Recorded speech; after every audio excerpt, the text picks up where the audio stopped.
महेश अपने माँ बाप का इकलौता बेटा था। बचपन से ही उसकी सारी ख्वाहिशें हमेशा पूरी होती आई थी। उसका जन्म होते ही उसके पिता ने उसके नाम का घर बनवा दिया था। आज से 55 साल पहले महेश ने लव मैरिज की थी। अब तो आप समझ ही सकते हैं कि महेश कितना मनमौजी होगा। सुबह के 10 बजे महेश नींद से जागता है।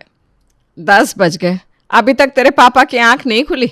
वो तो अच्छा है तुझ में मेरे संस्कार है, वरना उनके हाथों में तेरी रिस्पॉन्सिबिलिटी दी होती ना मैंने, तो तू भी बिल्कुल उनके जैसा बन जाता। वैसे पापा के जो गुण मैंने छोड़े हैं उसे लेने में निधि ने कोई कसर नहीं छोड़ी मम्मी। वो अभी तक अपने कमरे में ही सो रही है। ए भगवान, ये लड़की भी ना, ये तो हरकत है इन लोगों की। 10:30 बजे उसे कॉलेज जाना है और 10 बजे तक इसकी नींद पूरी नहीं हो रही। जाकर उसे उठा, तब तक मैं उसका टिफिन पैक कर देती हूँ और तेरे पापा का नाश्ता लगा देती हूँ।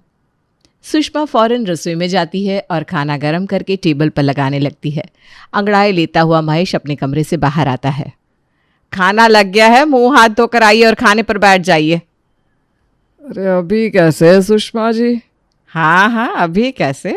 अभी तो मैं अपने जूते में पॉलिश करूँगा, अपनी दाढ़ी को कलर करूँगा, बाल रंगूंगा, फिर पानी गर्म करूँगा, आधा घंटा टीवी देखूँगा, फिर नहाऊँगा और तब जाकर खाऊँगा।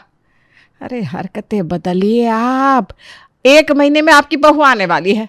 बहू अगर देखेगी कि ससुर की ऐसी हरकत है तो वो क्या सीखेगी? बहू को मुझसे सीखने की कोई ज़रूरत नहीं है, बल्कि उसे हमें यह दिखाने की ज़रूरत है कि वो अपने मायके से क्या सीख कर आई है। और मेरे देर से उठने से क्या सीख लेगी? वो कुछ नहीं सीखेगी। जहाँ स्ट्रिक्ट होना है वहाँ स्ट्रिक्ट भी हूँ मैं, वरना इतने पैसे होने के बाद भी करण कभी अपनी पढ़ाई पूरी नहीं करता। अच्छा, तो फिर निधि के बारे में क्या कहेंगे आप? तभी कमरे से बाहर आकर निधि कहती है, मेरा क्या है मम्मी, मैं तो पराये घर चली जाऊंगी। कुछ दिन तो सोने दो यहाँ मुझे। वहाँ तो लोग मुझे 6 बजे उठा देंगे। वैसे भी भाभी आने वाली है इस घर में। अब बहू के आने के बाद बेटी को कौन ही पूछेगा। करण का रिश्ता प्रिया से तय हुआ था और 1 महीने बाद दोनों की शादी थी। एक छोटे से परिवार में आने की बात से प्रिया बड़ी खुश थी। ठाकुर जी की कृपा है भाभी जी, जो छोटा परिवार मिल गया। अगर 3-4 भाइयों का परिवार होता तो पूरी जिंदगी प्रिया की रसोई में ही कट जाती हम लोगों की तरह। आज तक हमारे सर से पल्लू नहीं हटा सके हम। थैंक गॉड, ये सब ड्रामा वहाँ नहीं है मम्मी। करण के पापा तो खुद अपनी बेटी को जींस ला कर देते हैं। खुद इतने अच्छे से बन सवर कर रहते हैं वो। कोई देख कर कह नहीं सकता कि 55 साल की उम्र है उनकी। अभी तक तो सब अच्छा है, टचवुड, आगे भी हो। टचवुड बेटा, टचवुड, सब अच्छा ही होगा। हमने कब किसी का बुरा किया है जो भगवान हमारे साथ बुरा कर देंगे? हाँ। 1 महीने के बाद धूमधाम से बारात ले जाकर करण अपनी प्रिया को अपने घर ले आता है। अगले दिन सुबह उठकर नहा धोकर प्रिया और करण सत्यनारायण की पूजा में बैठ जाते हैं। सब कुछ अच्छी तरह हो जाता है। फिर रसोई में जाकर प्रिया सभी के लिए चाय बनाती है। मम्मी को कॉल लगाती हूँ। अच्छा हुआ बेटा तूने कॉल कर दिया, मैं तुझे फ़ोन कर दी वाली थी। सब कैसा है वहाँ बेटा? मम्मी जी थोड़ी स्ट्रिक्ट लग रही हैं, बाकी सब तो अच्छे हैं। पापा जी तो इतने चिल हैं मम्मी की कोई प्रॉब्लम होगी ही नहीं। सारी चीज़ों को वो अकेले ही संभाल लेंगे। चलो चाय बन गई है, मैं सभी को चाय पिला कर आती हूँ। प्रिया सभी को चाय बनाकर पिलाती है। हो गई शादी, सब कुछ अच्छे से हो गया, टेंशन ख़त्म हुई। अब सीधा निधि की शादी में वापस आऊँगी। चल महेश, अब तू मुझे मेरे घर छोड़ा। महेश अपनी बहन को उसके घर छोड़ने चला जाता है और 2 दिन के बाद वापस लौटता है। रात को प्रिया सभी को खाना बनाकर परोसती है। ये कैसा सादा खाना बना दिया बहू तूने, ज़रा भी स्वाद नहीं है खाने में। और मैंने तुझे फ़ोन पर लहसुन की चटनी बनाने को बोला था ना, कहाँ है चटनी? वो लाल वाली चटनी लहसुन की तो है पापा जी, लहसुन और मूंगफली की। लहसुन और मूंगफली की कौन सी चटनी होती है? मैंने तुझे लहसुन की चटनी बोला था बनाने को। नहीं बन रही थी तो मुझसे कह देती। और अभी तक प्रिया को सबसे प्यारे लगने वाले उसके ससुर जी खौफनाक लगने लगते हैं। महेश गुस्से से प्लेट को आगे सरकाकर अपने कमरे में चला जाता है। ये तो नाराज़ हो गए। एक बात याद रखना प्रिया, इस घर में एक बार तू मुझे नाराज़ कर सकती है पर अपने पापा जी को नहीं। इन्होंने एक बार किसी चीज़ की चाह कर ली सो कर ली। मैंने कभी पहले लहसुन की चटनी बनाई नहीं थी ना मम्मी जी, तो मुझे लगा मूंगफली डालने से शायद वो ठीक से बनेगी। मैं फिर से जाकर लहसुन की चटनी बनाती हूँ। अभी तो 8 ही बजे हैं। दोबारा से खाना परोस दूंगी पापा जी को, तब तक आप सब खाना खाइए। प्रिया फिर से रसोई में जाती है और अपने ससुर जी के लिए यूट्यूब से देखकर लहसुन की चटनी बनाकर तैयार कर लेती है और फिर से खाने की प्लेट तैयार कर अपने ससुर जी के पास कमरे में लेकर जाती है। पर खाने का पहला निवाला लेते ही महेश और चिढ़ जाता है। खाना बना रही हो बहू के मजाक कर रही हो तुम?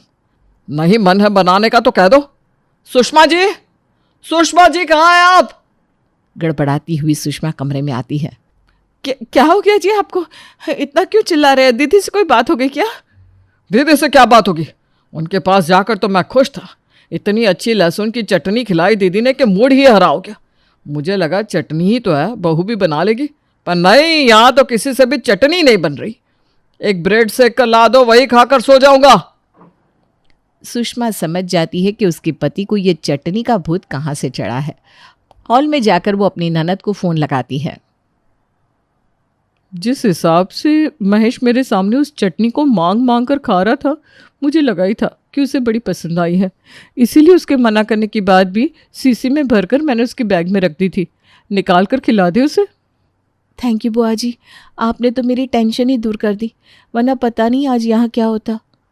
कुछ दिन तो किरण की भेजी हुई चटनी चलती है, पर चटनी कितने दिन चलती?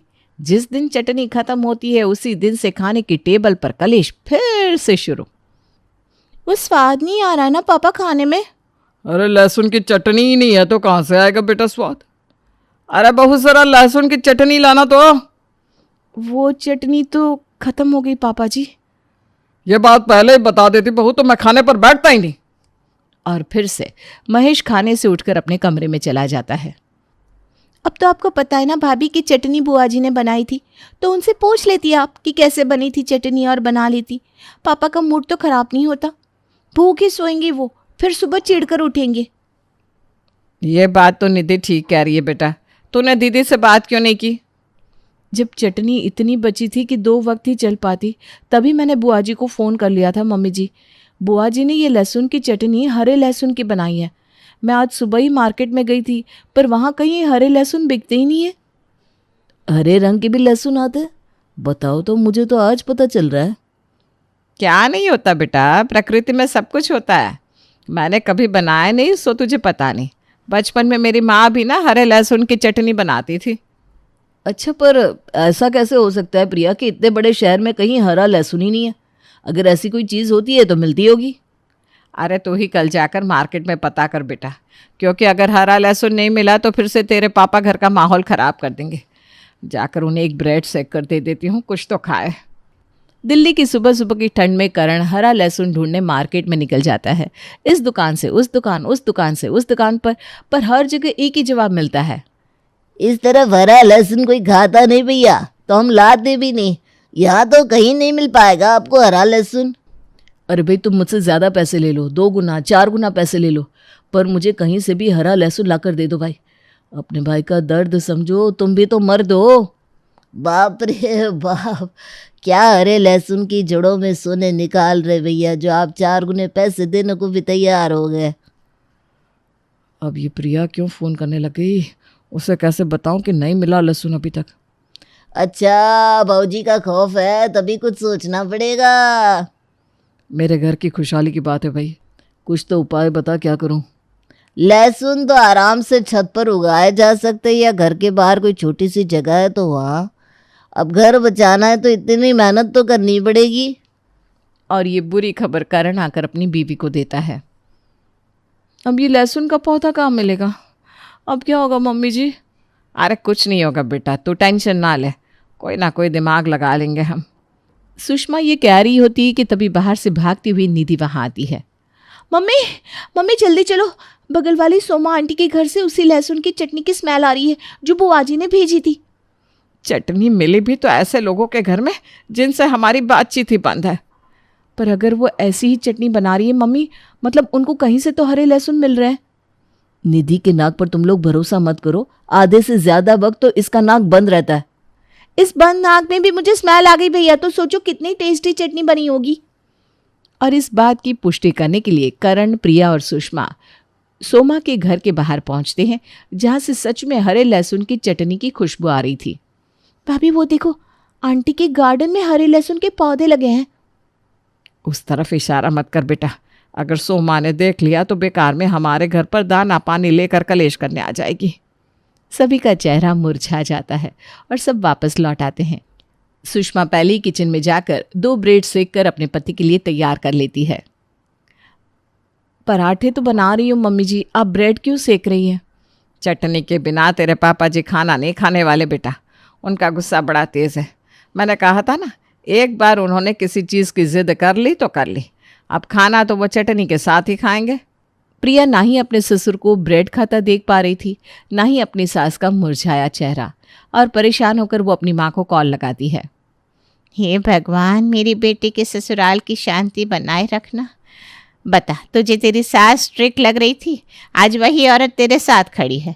और तेरे ससुर जी जो चिल लग रहे थे, उन्होंने ही सारा रायता फैला रखा है। जो जैसा दिखता है ना वैसा होता नहीं बेटा। अब कैसे तेरे ससुर जी की ख्वाहिश पूरी की जाए? अब हमारे घर तरफ अगर हरे लहसुन होते तो मैं तुरंत ला कर दे देती, पर है ही नहीं। मैं तो तेरी खुशी के लिए अपना कलेजा भी निकाल कर दे दूँ बेटा। कलेजे से पापा जी खुश नहीं होंगे ना मम्मी, मुझे हरा लहसुन चाहिए। एक काम क्यों नहीं करती, तू सुबह 4 बजे उठकर उस पड़ोसन के गार्डन से हरा लहसुन चुरा कर लिया।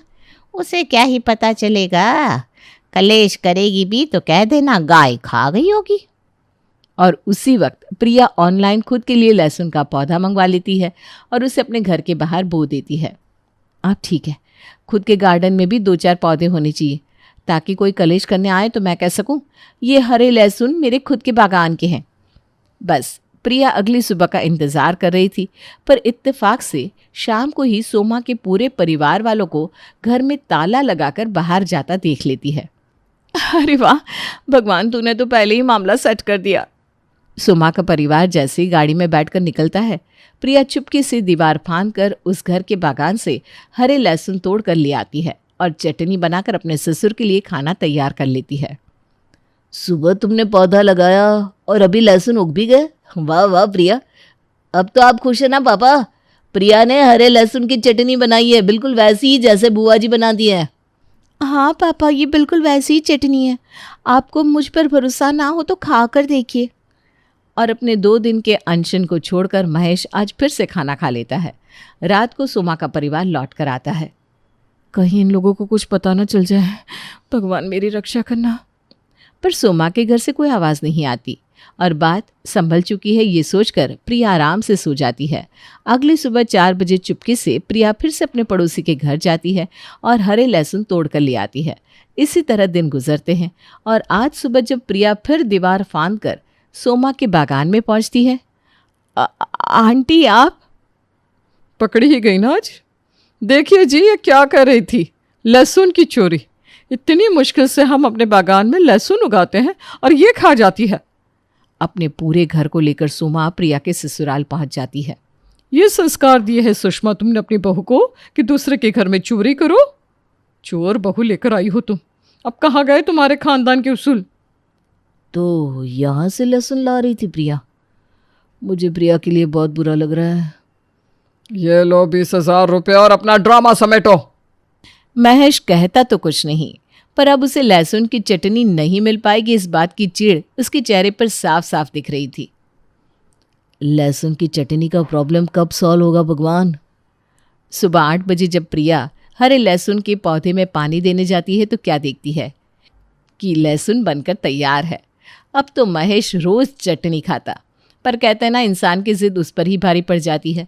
सभी का नाश्ता ओवर होने वाला था, पर महेश अभी तक खाने पर नहीं आया था। कहाँ है जी आप? आपकी फेवरेट चटनी बनी है। आजकल ये बाथरूम में बहुत देर लगा देता है। कुछ देर बाद लड़खड़ाते हुए महेश बाथरूम से बाहर आता है और खड़े होकर हाथ में प्लेट लेकर खाना शुरू करता है। बैठ के आराम से खाइए ना पापा जी, अब तो हरे लहसुन की चटनी भी है। एक लहसुन मेरे भी उगाया है बहू, बैठ नहीं पाऊंगा। लगातार लहसुन खाने से महेश के पेट में दर्द रहने लगा था, पर जिद को कायम रखते हुए वो चटनी खा रहा था, जिस कारण उसके पेट में गर्मी बढ़ने से उसकी बॉडी में यहाँ वहाँ फोड़े निकलने लगे थे। रात को बिस्तर पर। मेरे पेट, लगता है पेट में भी घाव निकल आया है सुषमा जी। आप एक बार डॉक्टर को दिखाइए ना, ना बैठ पा रहे हैं ना सो पा रहे हैं। कल सुबह होते ही मैं डॉक्टर भैया को बुलाती हूँ। और डॉक्टर आते ही एक ही बात कहते हैं, भगवान तुम्हें बचा रहे थे महेश, इसीलिए हरे लहसुन नहीं मिल रहे थे तुझे, पर हमेशा से सब कुछ मिलता आया है ना तुझे। इस चीज को कैसे ना हासिल करता तू, अब भुगत। नहीं भाई नहीं, मुझे बचा ले, मैं कसम खाता हूँ अब कभी बेफिजुल की जिद नहीं पालूंगा। महेश का गुरूर हमेशा के लिए टूट जाता है और हरे लहसुन का चैप्टर क्लोज हो जाता है।